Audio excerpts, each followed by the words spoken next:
यानंतर एक सूचना आहे की सर्व माता भगिनी आणि या मोर्चात सहभागी तमाम आंबेडकर अनुयायांना सूचित करण्यात येते की आपला अन्नदान आणि पाण्याची सोय आपल्या मागच्या बाजूला ही व्यवस्था केलेली आहे. आपण अन्नदान आणि पाणी ग्रहण करून मग या ठिकाणी जायचं आहे. कार्यक्रम संपल्यानंतर आता या ठिकाणी सरसेनानी आदरणीय आनंदराज आंबेडकर साहेबांना मी विनंती करतो की त्यांनी या ठिकाणी सफल मार्गदर्शन करावे.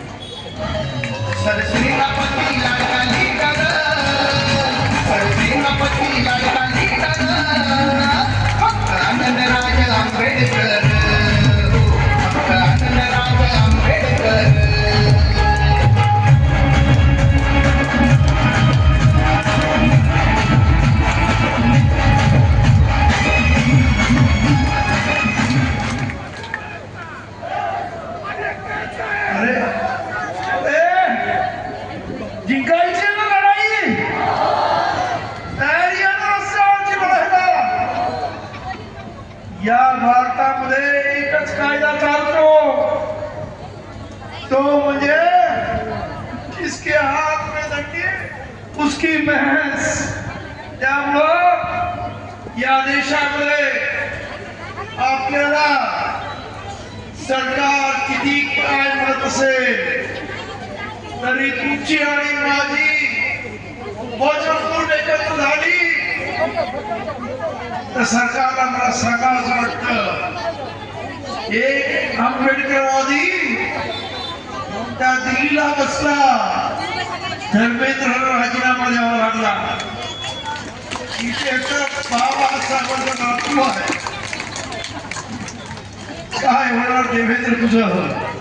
त्यामुळं उगाचच आमच्या भानगडीत पडायचं नाही, स्पष्ट सांग. तेव्हा आज आपल्याला सांगू इच्छितो की हे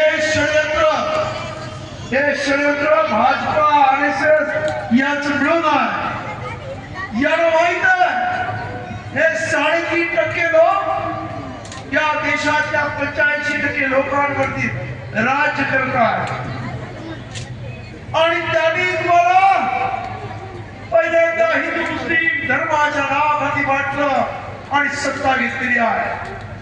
परंतु हे राजकारण किती वर्ष चालेल हा त्याच्या पडलेला प्रश्न आहे.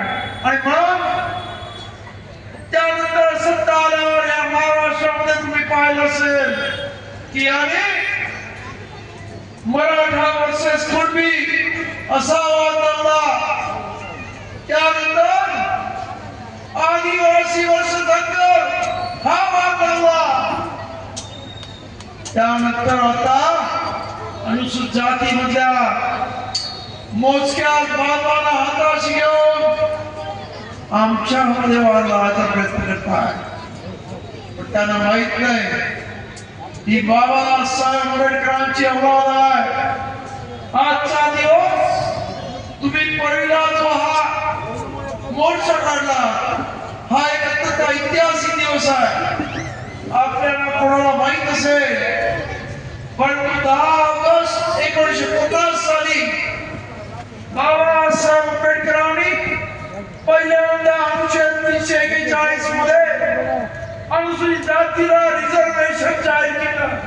तो आजचा दिवस आहे, अत्यंत ऐतिहासिक दिवस आहे. आणि आज त्या ऐतिहासिक दिवसाचं जागरण या परळीमध्ये होत आहे. मला परळीतल्या सर्व कार्यकर्त्यांना मनापासून धन्यवाद द्यावासा वाटतोय. अत्यंत शिस्तबद्ध मोर्चा आणि अत्यंत शिस्तबद्ध स्टेज. अत्यंत मी तुमचं मनपूर्वक रोहिदास बनसोडेंनी मला आश्वासन दिलं होतं की साहेब आमचा मोर्चा जगात येणार. खरंच परळीमध्ये तुम्ही आज हा एक आदर्श घालून दिलेला. या इथं माजी समाज कल्याण मंत्री बबनरावजी घोलप आपल्यामध्ये आहेत. आज या इथे मातक समाजाची मंडळी आहेत. आज या इथे ढोर समाजाची मंडळी आहेत. या आज सर्व 59 जाती आज एकत्र आलेल्या आणि सरकारनं त्यांना समशान घाटावर पोचवायला ही सर्व मंडळी तयार आहे हे मी या सरकारला सांगितलं. त्यामुळं या सरकारला मला पूर्ण माहिती आहे अशीच गोष्ट बाबासाहेब कायदेमंत्री असताना घडली. 1951 ला मद्रास सरकार, त्यावेळेस मद्रास स्टेट होता आणि मद्रास सरकारने त्यांच्या राज्यामध्ये अनुसूचित जातीला शिक्षणामध्ये सवलती दिल्या आणि ते प्रकरण सुप्रीम कोर्टात आलं. सुप्रीम कोर्टाने आदेश दिला की अनुसूचित जातीला शिक्षणामध्ये सवलती मिळणार नाही. आणि मग या देशातली पहिली घटना दुरुस्ती झाली जी बाबासाहेबांनी केली. अनुच्छेद 15(4) मध्ये बाबासाहेबांनी अनुसूचित जातीला शिक्षणामध्ये सुद्धा सवलती दिल्या जातील ही घटना दुरुस्ती संसदेमध्ये करून आणली. तेव्हा बाबासाहेबांना काही लोकांनी विचारलं की बाबासाहेब तुम्ही घटनेचं हे मंदिर बांधतात आणि त्याची मोडतोड तुम्ही का करताय? त्या बाबासाहेबांनी उत्तर दिलं मी मंदिर बांधलं पण त्या मंदिरात पुजाऱ्याने घाण केली आहे ती मलाच घाण साफ करावी लागेल. आणि आज सुद्धा या सुप्रीम कोर्टाने उपवर्गीकरणाचा हा देश घेऊन घाण केलेली आहे. आणि आता या अनुसूचित जातीच्या सर्व जातींना आंबेडकरवाद्यांना ही घाण आता साफ करावी लागेल हे आपण लक्षात घ्या.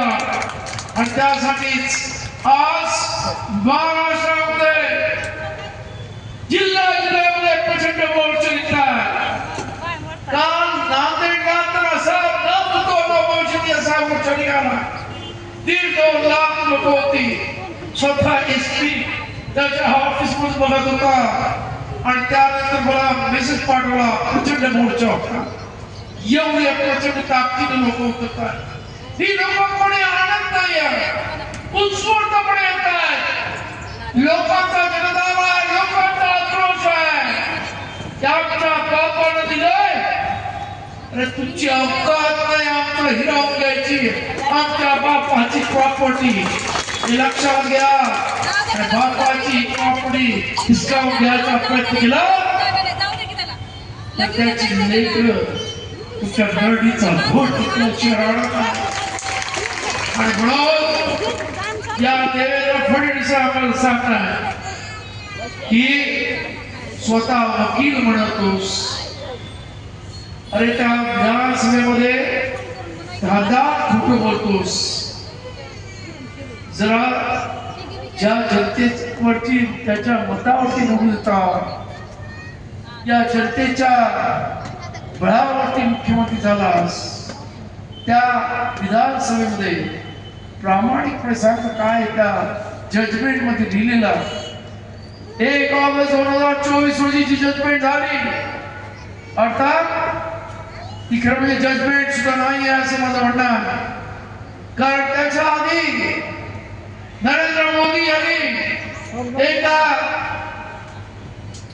कर्नाटकाच्या भाषणामध्ये त्याच्या बाधिक समाजाला सांगितलं होतं ते तिथे उपवर्गीकरण मागत होते तेव्हा त्यांनी सांगितलं तुमचं उपवर्गीकरण मी करून देतो. आणि त्यानंतर जजमेंट येते की हे उपवर्गीकरणाला राज्य म्हणजे उपवर्गीकरण राज्याला अधिकार देऊन राज्याला उपवर्गीकरणाचा अधिकार आहे. हे कसलं जजमेंट आहे? म्हणजे सरकारच्या प्रमुखाने बोलायचं आणि या सुप्रीम कोर्टाने तो आदेश पारित करायचा की काय चाललंय सुप्रीम कोर्टाचं. खरं म्हणजे 2004 मध्येच EBCNIA वर्सेस आंध्र प्रदेश अशी सुप्रीम कोर्टामध्ये 5 जजेसच्या समोर अशा पद्धतीचं उपवर्गीकरणाचं मागणी झाली होती. आणि तेव्हा सुप्रीम कोर्टाने सांगितलं की त्या 5 जजेसने एक मताने सांगितलं की SC मध्ये लोक हे एक संघ आहे. इंग्रजीमध्ये त्यांनी शब्द वापरला होमोजिनस आहे आणि त्यामुळे अशा पद्धतीचं होमोजिनस असल्यामुळे त्यांच्यामध्ये उपवर्गीकरण करता येणार नाही. बाबासाहेबांनी सुद्धा संविधान लिहिताना म्हणाले की या शेड्यूल कास्टमधल्या सर्व लोकांना अस्पृश्यतेचे 10% वखरले आहे. त्यांना झालेला सामाजिक बहिष्कार, त्यांना झालेला त्रास हा सारखा आहे आणि त्यामुळे ते एक संघ आहे. आणि त्यामुळे बाबासाहेब आंबेडकर या सर्व समाजाला त्यांच्या पुस्तकामध्ये डिप्रेस क्लास म्हणायचे, म्हणजे एक दलित दबलेला वर्ग असं म्हणायचे. ते कधी जाती म्हणत नव्हते. परंतु जेव्हा संविधान लिहायचं झालं तेव्हा जाती न्याय जेव्हा निवाडा करायचा झाला त्यामुळेच बाबासाहेबांनी या संपूर्ण समूहाला अनुसूचित जाती म्हणजे शेड्यूल कास्ट असं नाव दिलं. आणि हे शेड्यूल कास्ट नाव दिलं पण बाबासाहेबांच्या अधिकारामध्ये असं म्हणणार की हे शेड्यूल कास्ट हा एक क्लास आहे. याच्या सर्वांचे प्रश्न सारखे आहे. फक्त याच्यामध्ये चर्मकार, ढोल, इतर मातंग आणि ही सर्व जी काही जाती आपण म्हणतो ते सर्व एक वर्ग असला तरी त्याची कामं वेगळी आहेत आणि कामानुसार त्यांची नावं पडलेली आहेत. जो काही चप्पल बूट शिवण्याचं काम करतो तो चर्मकार, जो गुराचं कातडं घालतो तो ढोल, अशा पद्धतीने ती नावं पडलेली आहेत. पण ही संपूर्ण समाज हा एक संघ आहे. अनुसूचित जाती ह्या एक संघ आहे. आणि म्हणून माझं या सरकारला सांगणं आम्ही एक संघ आहोत हे आमच्या बापाने सांगून गेलेलं आहे आणि त्यामुळे आमच्यामध्ये उपवर्गीकरण करू नका. आता माझं मातंग भावाला सांगणं आहे, जे आज उपवर्गीकरण करण्याची गोष्टी करतात त्यांना मला सांगणार की हे जे उपवर्गीकरण तुम्हाला करण्याच्या गोष्टी करताय ती मंडळी अत्यंत बदमाश आहे. याला तुमच्याबद्दल प्रेम असतं तर 2004 ला नवजी वस्ताद अभ्यास आयोग पार्टीतर्फे निर्माण करण्यात आला आणि त्यांनी 82 सूचना केल्या. 2008 मध्ये त्याच्यामध्ये 68 सूचना मान्य करण्यात आल्या. त्याच्यामध्ये आमच्या मातंग भावाला गायला जमिनी द्या, घरकुल द्या, त्यांच्या मुलांसाठी वेगळी हॉस्टेल द्या, अनेक सूचना करण्यात आल्या. परंतु आज सुद्धा त्या सूचनांवर हुकूम त्यांच्यासाठी कुठच्या सरकारने कार्य केलं नाही. आज सुद्धा त्या सूचनांना केरळाची टोपी दाखवलेली आहे. अरे पहिल्यांदा ते तर करून घ्या. म्हणजे तुम्ही काय आहे की तुम्हाला आरक्षण पाहिजे असेल तर आरक्षण घेण्यासाठी लायक व्हा, हा महत्वाचा प्रश्न आहे. उद्या तुम्हाला दिलं, तुम्ही म्हणता तसं 8% आरक्षण जरी दिलं आणि उद्या नोकरीमध्ये डॉक्टर पाहिजे, इंजिनियर पाहिजे, प्रोफेसर पाहिजे म्हणून तिथे तुमच्या आरक्षणामध्ये ऍडव्हर्टाईज निघाल्या, कोण भेटणार आहे का तुमच्यामध्ये शिक्षक कुठे आहे? आणि 3 वेळा अशा पद्धतीने आरक्षणाच्या अधिसूचना पेपरमध्ये जाहिरात निघाल्या की सरकारी नियम आहे की त्या जागा खुल्या होत्या आणि त्या जागा खुल्या झाल्या की त्याच्यावरती खुल्या जागेतली माणसं बघितली जातात.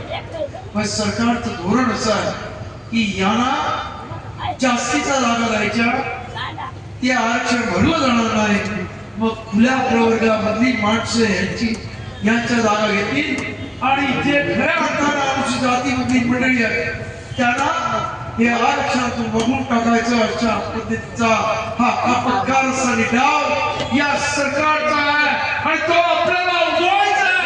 यासाठी हा पुढच्या महाविक्रीसाठी उज्ज्वल भविष्य जर निर्माण करायचं असेल तर आपल्या सर्वांना या सरकारने ज्या पद्धतीनं या कपटकार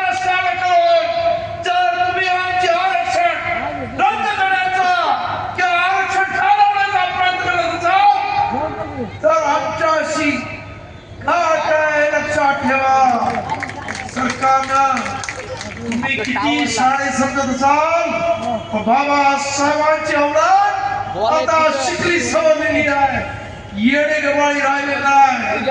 आणि फडणवीसांना सांगू इच्छितो, अरे आमचा अभिजित दिपके दिल्लीमध्ये बाबासाहेबांचं लेकरू बसलं, धर्मेंद्र गेला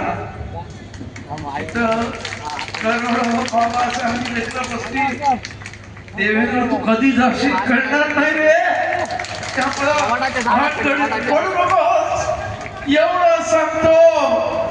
आणि आपण सर्वांनी या इथे येऊनची एक अभेद्य एकजूट पवित्रा या सर्व आंबेडकरवादी अनुसूचित जातीच्या लोकांना दाखवली, त्याबद्दल आपल्या सर्वांना क्रांतिकारी जयभीम करतो.